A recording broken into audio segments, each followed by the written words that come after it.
Bonjour, bienvenue à tous sur Let's Go Digital, le podcast du MDMCI, Marketing, Communication, Innovation de demain C, Exécutif, Éducation. Pardon, bonjour à tous, je m'appelle Inès Gassa, je suis étudiante de la promotion 2023-2024 du MDMCI. Et aujourd'hui, je suis là pour vous parler de mon sujet, tout simplement de mon sujet de thèse professionnelle qui porte sur la gamification omnicanal dans le secteur de la grande distribution. C'est un sujet qui me parle et qui a tout son sens, surtout dans l'environnement actuel. Alors, ne vous inquiétez pas, je vais tout vous expliquer. Vous êtes prêts? Alors, c'est parti.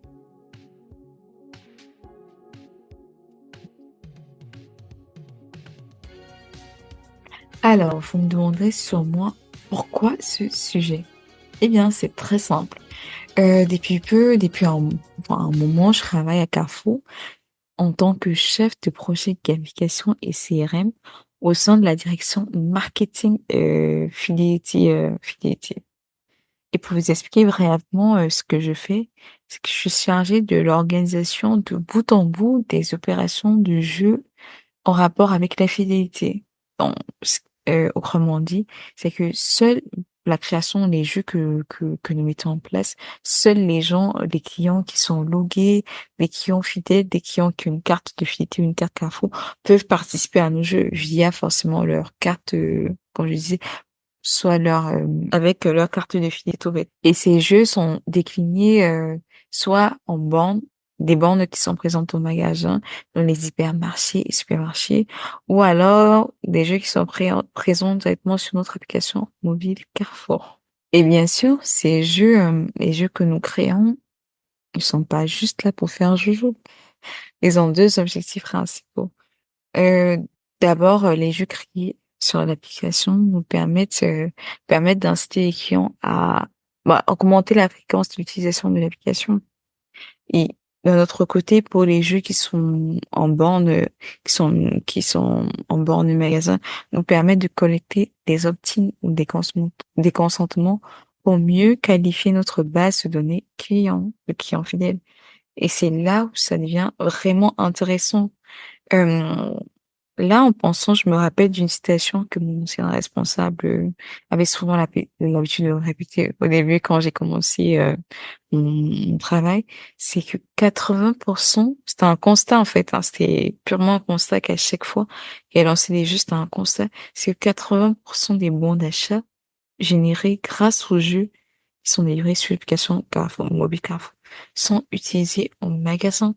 Je ne sais pas si vous vous rendez compte, c'est que 80% des dotations que nous faisons gagner, des dotations en bons d'achat ou des bons d'achat que nous faisons gagner sur l'application grâce à nos jeux sont finalement utilisés en magasin. Comme vous en doutez, dans un jeu, forcément, il y a une contrepartie, un plus pour le client. C'est que certes, il joue, mais il doit avoir une contrepartie derrière qui sont matérialisées avec des dotations. Ça peut être des PS1, ça peut être des voitures, ça peut être des bons d'achat.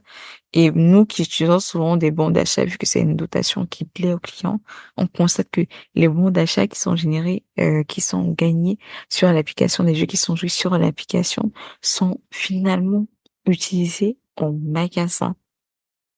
Et ça, c'est pas rien.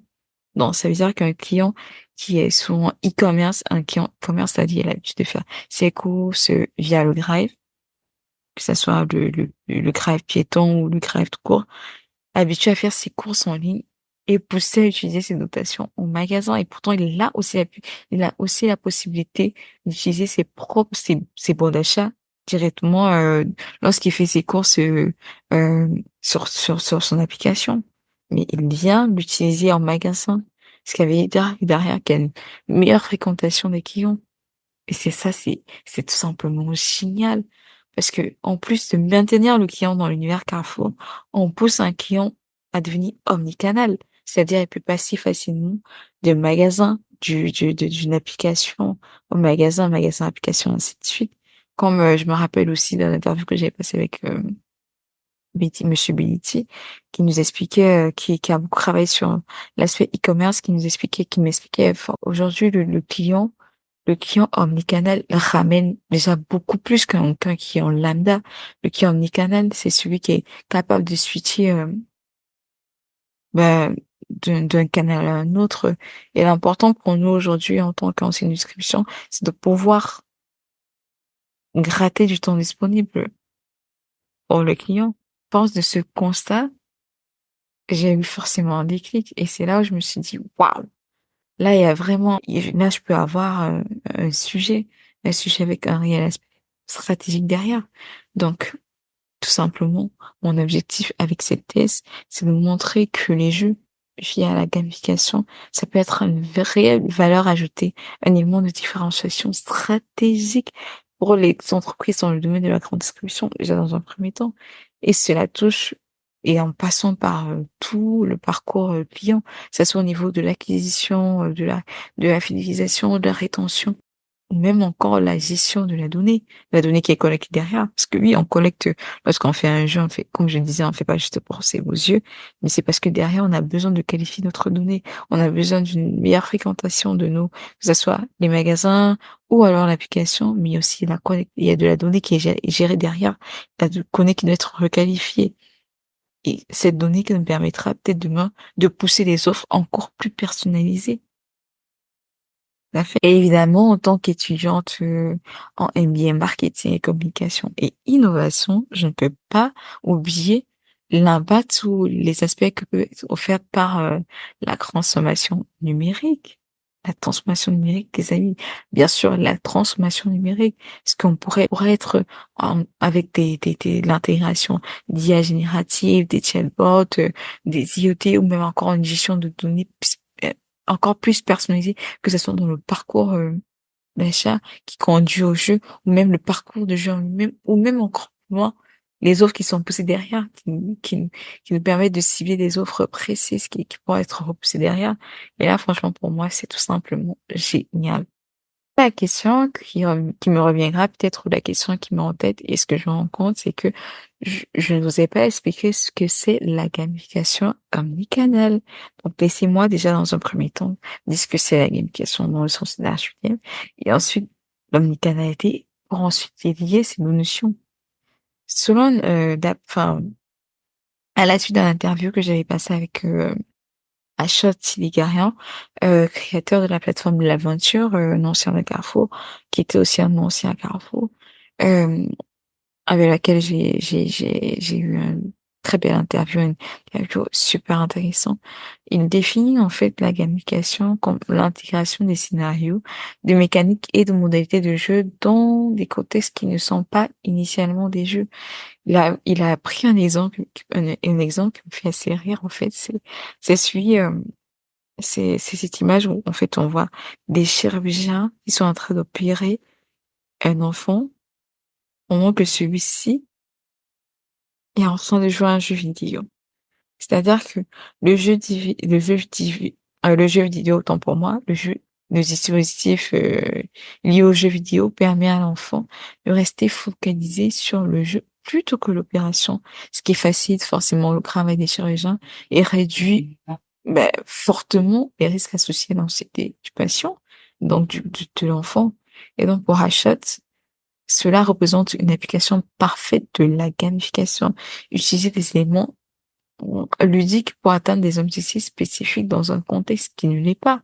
C'est-à-dire que ce soit avec l'utilisation des badges, des points, de plusieurs mécanismes comme ça qui font de ce que c'est un jeu à des contextes qui ne le sont pas.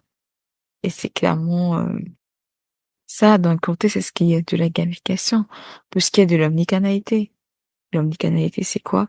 Déjà, c'est une notion qu'on entend parler dans le domaine dans le e-commerce. L'omnicanalité, l'omnicanalité. Mais réellement, appliquée à l'éducation, qu'est-ce que ça donne, l'omnicanalité?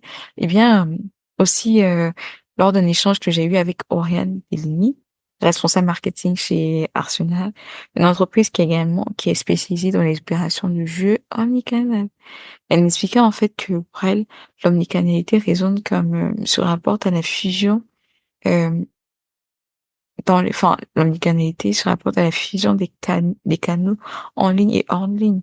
C'est-à-dire pour un même jeu serait accessible aussi bien dans les magasins affiliés, sur les sites web, sur les applications mobiles, et j'en passe, sur les différents canaux, les canaux de diffusion de l'entreprise.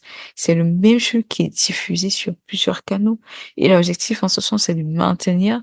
Pour elle, elle me disait que l'objectif, ce qui est assez intéressant et qu'elle a constaté avec ses différents clients, c'est que cela permet de maintenir le client dans l'univers de la marque à travers les différents canaux qu'il choisit avec lesquels on communique. Ça peut être des SMS, des emails sur l'application ou encore via le Drive, enfin, ou encore en magasin. Mais là, tout l'intérêt, c'est de multiplier les points de contact avec le client et finalement de gagner du temps d'attention avec lui dans l'esprit du client, d'apporter une certaine notoriété, mais encore un certain...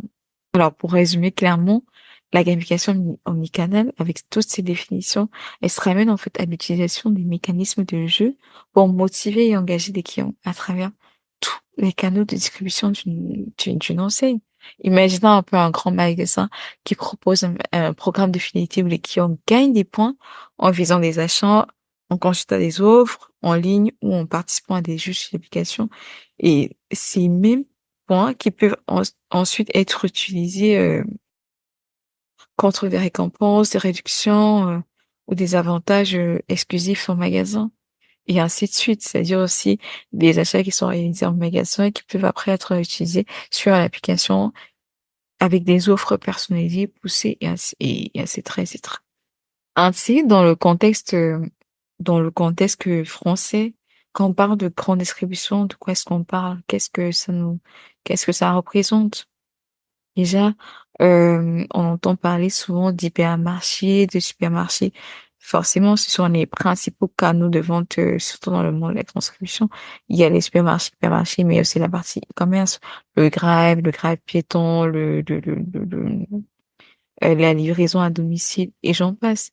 Et en plus de ça, à côté, on voit émerger aussi des enseignes de hard discount, qui sont qui ont des enseignes qui ont beaucoup évolué avec depuis la crise inflationniste, des enseignes qui ont su profiter de la fragilisation du pouvoir d'achat des Français, mais de la crise pour accroître leur part de marché.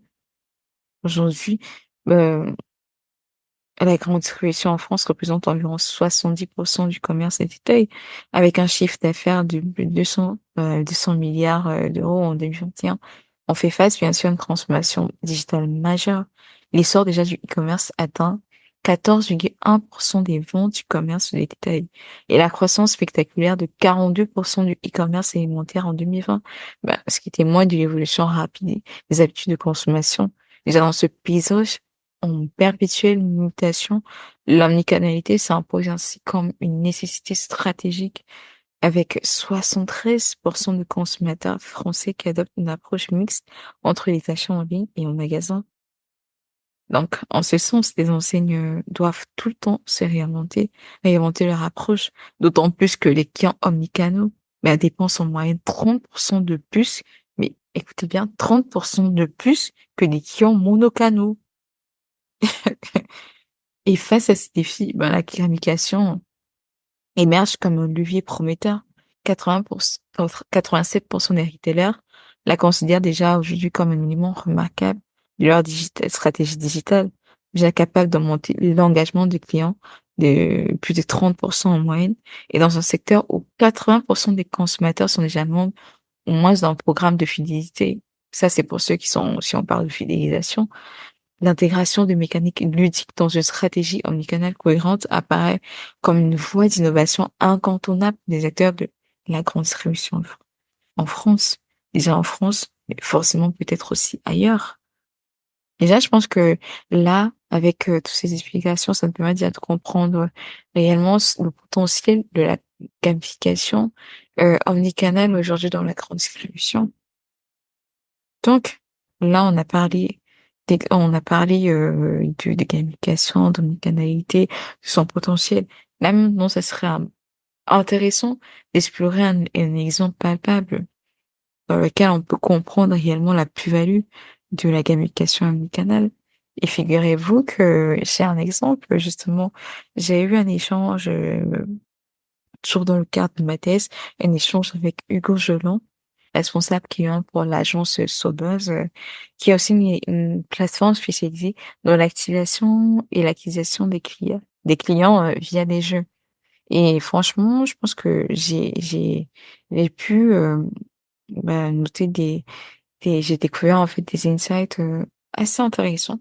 Alors, de ce que Hugo Jolant m'expliquait, mettre un peu dans le bain, en fait, Hugo Jolant m'expliquait que la gamification, en fait, c'est avant tout créer des expériences ludiques pour des utilisateurs dans le but de générer de la valeur pour eux et également pour la marque.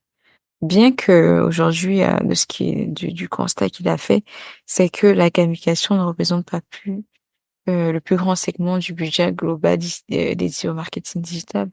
Les marques aujourd'hui les marques qui investissent intelligemment dans la gamification et qui savent exploiter les données voient des retours significatifs.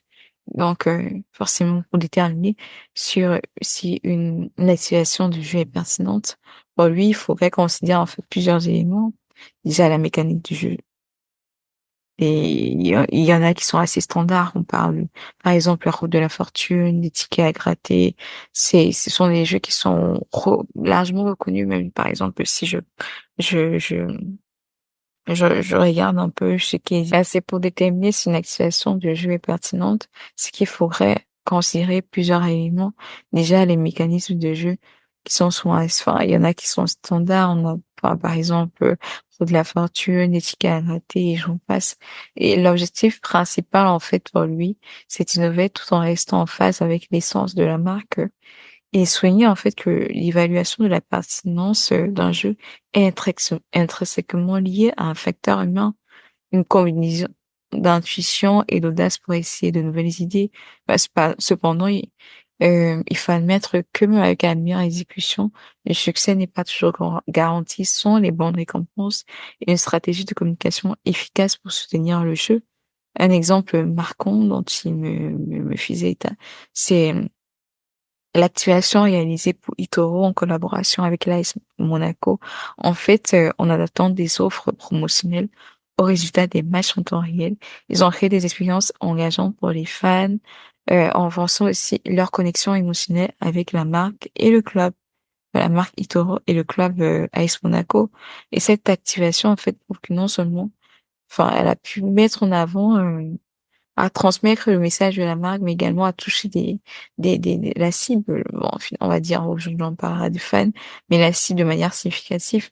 Là, certes, ce n'est pas un cas, voilà, concrètement pas dans la grande distribution, mais ça prouve déjà que en, en parlant de pertinence, en mettant en avant la pertinence d'un jeu, on peut, on peut toucher son public cible.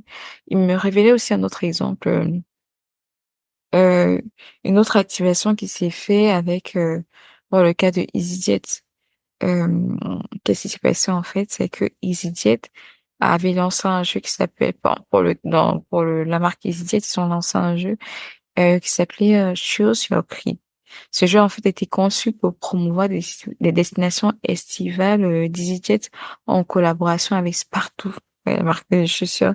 Et cette campagne de jeu s'est déroulée en fait sur la page Facebook d'EasyJet.